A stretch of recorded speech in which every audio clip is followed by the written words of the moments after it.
Mr. Speaker, sir,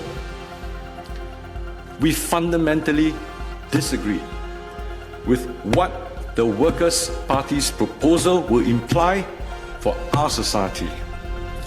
It will ultimately result in a system where our approach to revenue is just to squeeze anyone who does well. And in the course of moving on to those subjects, he was drinking some water and he wet his shirt.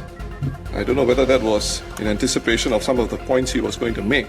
I thank the concern from Mr. Pritam Singh on spilling the water on my shirt. It was actually because of the fact that it's a new flask. I didn't figure out exactly how to press the right buttons yet.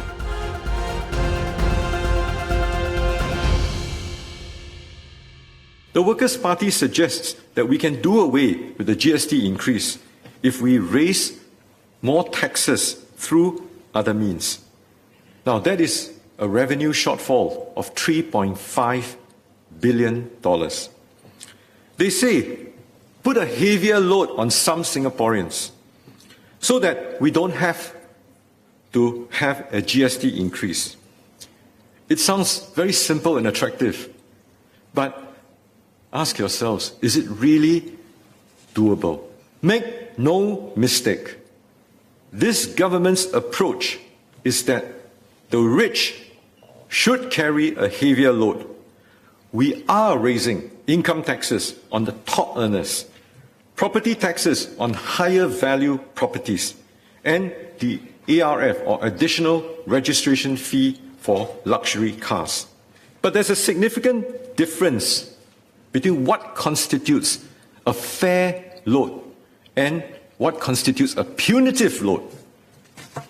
It is not possible to get the entire GST amount, the 3.5 billion, by loading it entirely on all those just at the very top. Amongst the revenue options proposed by the Workers' Party, they have suggested increasing personal income tax and property tax even more.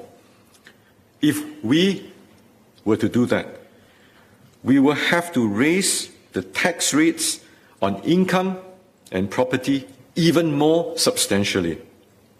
And we have to make more people, including middle income earners, pay more. We will have to apply higher property taxes to a larger base of properties, not just your landed properties, your good class bungalows.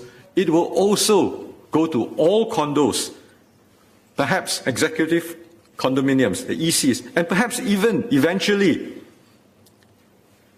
even larger HDB flats.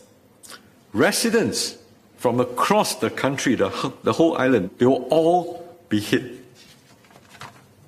These are the people who may have to make up the difference. Mr. Speaker, sir, we fundamentally disagree with what the Workers' Party's proposal will imply for our society. It will ultimately result in a system where our approach to revenue is just to squeeze anyone who does well from the middle income upwards, potentially. Where we tell Singaporeans, look, there's someone better off who can afford to take on all of the burden. You don't have to put in your share, or you don't have to put in your fair share. Now, that is not good, nor is it sustainable for our social compact. There were some words that were used that WP wants to put a heavier load on Singaporeans, a fairer, more punitive load. I think the point of our suggestions really is a more equitable load. How do you balance things in a manner which is more equitable for society going forward, for a more fairer, more sustainable, and more inclusive society? I think that's the thrust of what the Workers' Party had put forward. So I disagree with the Minister's characterization. I also cannot understand why he is baffled, because it would be in the course of this debate that the Workers' Party would propose alternate revenue sources. And you've cherry-picked some and criticized them. I think you're entitled to.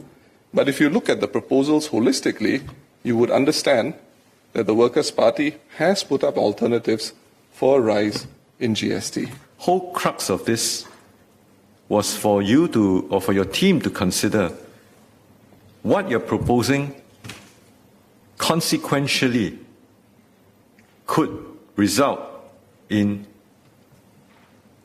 very, very high disproportionate burden on the top 1 to 5%, that it is not sustainable and it is punitive, and eventually for us to sustain it, consequentially, this would end up percolating or pervading down to the upper middle income and eventually affecting the middle income as well. I wonder whether he could clarify where he thinks there is such a large philosophical difference between our particular approach of raising revenue relative to that of the government. And I say this because if you look at the 4 levers that we described, only one of these, what we had called the wealth tax lever, actually approaches the high income, high net worth individuals. And even within that particular scenario, we had made very modest recovery assumptions